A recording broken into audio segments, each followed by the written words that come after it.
Esta noche estamos con don Sebastián Michel, vocero del Movimiento al Socialismo, a quien saludo. ¿Cómo está, Sebastián? Bienvenido, buenas noches.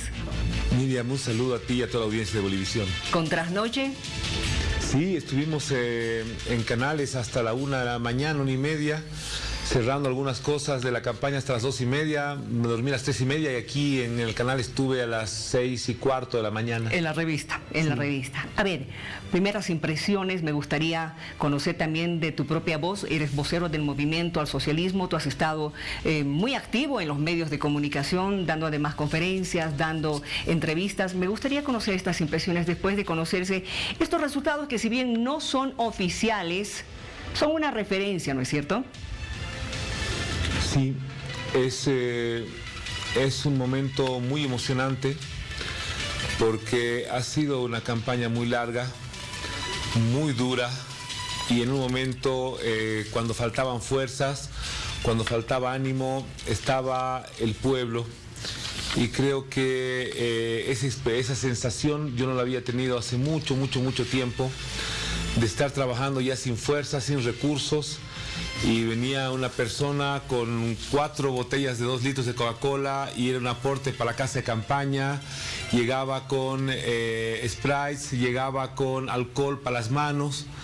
Ha sido realmente una campaña sostenida por la gente y eso siempre da mucha fuerza, llena mucho de mística. Eso ha sido lindo. Y 2, ir escuchando poco a poco los mensajes que nos iba dando la gente. Y en ese sentido, 3 mensajes fundamentales. Primero, nos han insistido mucho en que tenemos que conformar un gobierno para todos.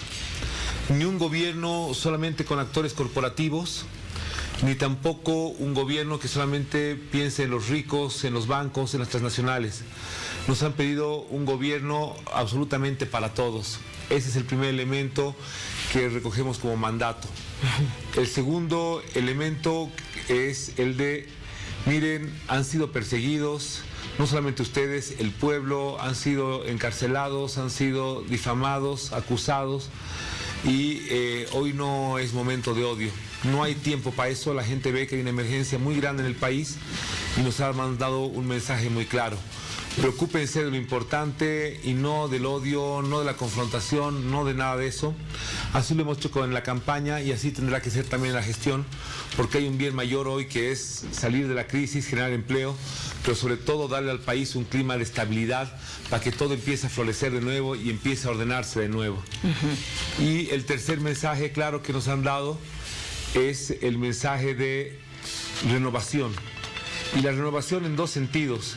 En una actitud nueva de apertura, de poder coordinar con todos, no solamente tener mayoría, sino buscar las respuestas con todos los demás actores políticos, no solamente en la asamblea, sino lo que vaya a salir en los niveles territoriales, en gobernaciones, municipios, sino también que aprovechemos de que tenemos la generación mejor formada, esa generación entre 20 y 35 años, que son de alguna manera hijos del proceso de cambio, y que es la generación que ha tenido desayuno escolar, que ha tenido laptops en cuarto medio, que ha tenido una expansión de la comunicación, una generación muy culta, que maneja tecnología, que maneja bien los archivos, que tiene una visión del mundo mucho más amplia, y esa generación tiene que entrar ya a hacerse cargo de los destinos de la patria.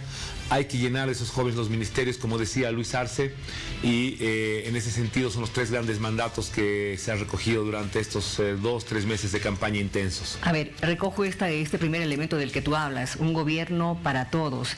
Y eso me lleva a preguntarte, porque ya han debido pensar y analizar qué van a cambiar, qué van a mejorar, qué de lo anterior que hubo van a desechar y van a hacer algo nuevo.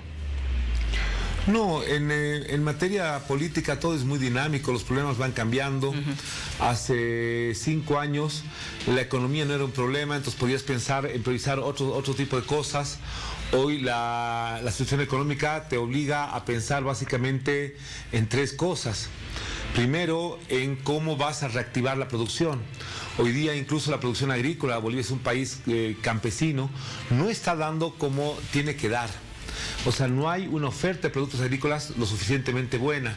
Se ha caído la oferta también en construcción, se ha caído la oferta en gastronomía, se ha caído la oferta en minería y tenemos que también trabajar en la demanda. ¿Cómo hacemos para estimular a los sectores que vuelvan a producir más? Pero ¿cómo hacemos que la sociedad demande esos productos? Y solamente es poniendo dinero en el bolsillo de la gente, colocando los bonos bien colocados como siempre lo ha hecho Luis Arce, es básicamente uno de sus pilares más fuertes. Y cómo hacemos que esa señora que reciba un bono compre producto agrícola del campesino, le consuma al transportista boliviano, al maestrito de micro, arregle su casita pagando un albañil, y así poco a poco el flujo de intercambio del circulante empieza a fluir, que hoy día está detenido. Lo segundo, ¿cómo hacemos para que las grandes inversiones públicas que dan tanto empleo en Bolivia se reactiven? ¿De dónde sacamos la plata? Y eso necesita un gran consenso parlamentario por lo menos. Y el tercer elemento, ¿cómo bajamos el déficit fiscal que hoy día tenemos? De un presupuesto de 30.000 millones tenemos 3.500 millones de déficit. Eso significa que tenemos que empezar a bajar algunas importaciones, sustituir importaciones, como decía Luis Arce. Tenemos el proyecto del biodiesel, pero sobre todo vamos a tener que ir a un proceso de austeridad también en la gestión pública. Muy bien. A ver, hay muchos temas. De todas formas, hay quienes piensan que este no va a ser un gobierno tan político, pero sí va a ser más técnico o tecnócrata, como dicen otros. Un gobierno en esencia es político. No hay que negar la naturaleza política de la gestión de Estado. Entonces necesitas muchos niveles de coordinación también. No vas a poder hacer cosas si no coordinas con gobernaciones, municipios, si no concertas grandes mayorías con la asamblea, si no tienes una validación permanente y una consulta y un diálogo permanente para los grandes proyectos con movimientos sociales, con sindicatos, con grupos corporativos, y no vas a tener la posibilidad de llevar adelante un proceso si tienes un deterioro de imagen. La opinión pública es fundamental para una buena gobernabilidad. Entonces es imposible. Hay metodología, hay técnica, hay todo para llevar adelante los proyectos de forma correcta, pero irremediablemente la gestión pública es una gestión política por su naturaleza misma. Ahora, don Carlos Mesa había señalado de que no se olviden del tema salud, economía y corrupción. ¿Qué planteamientos tienen para, por ejemplo, corregir este tema de la corrupción? Sí, el tema de la corrupción tiene básicamente tres raíces. Uno tiene que ver con los espacios pequeños que existen en un país como Bolivia. Entonces la gente piensa cuando tiene una oportunidad que es la oportunidad de mejorar su vida y después su vida la siente vulnerable. En sociedades más grandes va. Un segundo elemento tiene que ver con la discrecionalidad. Creo que eso no ha sido bien manejado.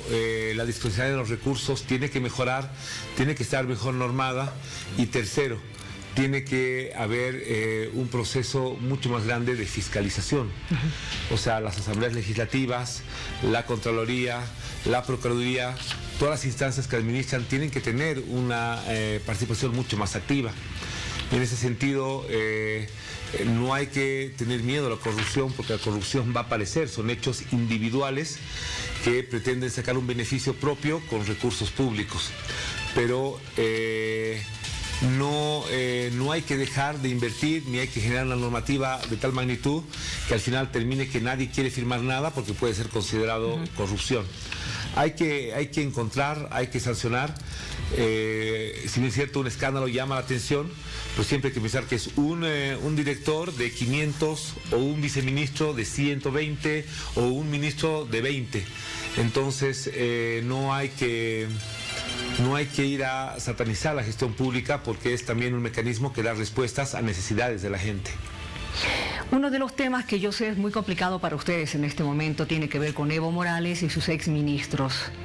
Hay algunos que dicen que ya están preparando el retorno del expresidente, pero ustedes que van a estar justamente ahí con Luis Arce, ¿qué es lo que opinan?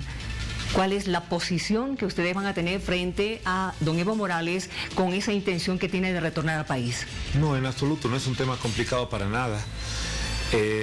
porque son dos cosas totalmente diferentes. Una cosa es que Luis Arce, como presidente electo, ha declarado que quiere llenar de jóvenes los ministerios, de caras nuevas, y otra cosa muy diferente es lo que pasa con Evo y lo que pasa con sus ministros. Sus ministros son respetables y pueden estar todo el tiempo y seguramente serán una fuente de asesoramiento permanente. Nunca hay que olvidar que son esos ministros los que han estado en el mejor momento económico de Bolivia.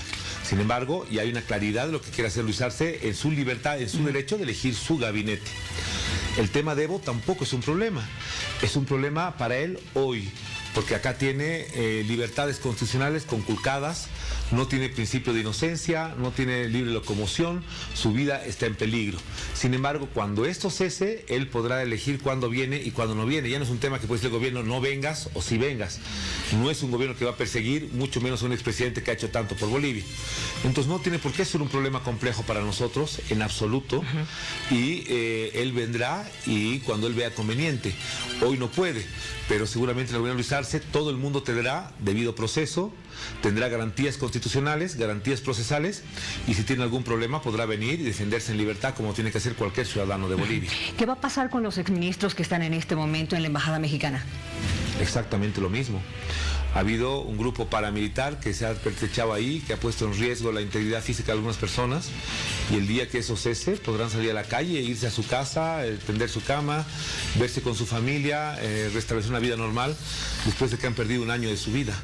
Pero bueno, ese es un tema de que hoy hay pues violaciones, atentados, y lo han calificado así, CIDH, organismos internacionales, a la libertad de tránsito, y hay una permisividad institucional a que haya gente arriesgando la vida de personas, por eso no pueden salir. Son grupos paramilitares que seguramente el 5 de noviembre desaparecerán de ahí. Muy bien, gracias por haber venido, Sebastián. Por favor, descansa un poco para así reponer fuerzas porque hay mucho trabajo por delante. Muchas gracias, buenas noches. Gracias, Miriam, un abrazo. Continuamos.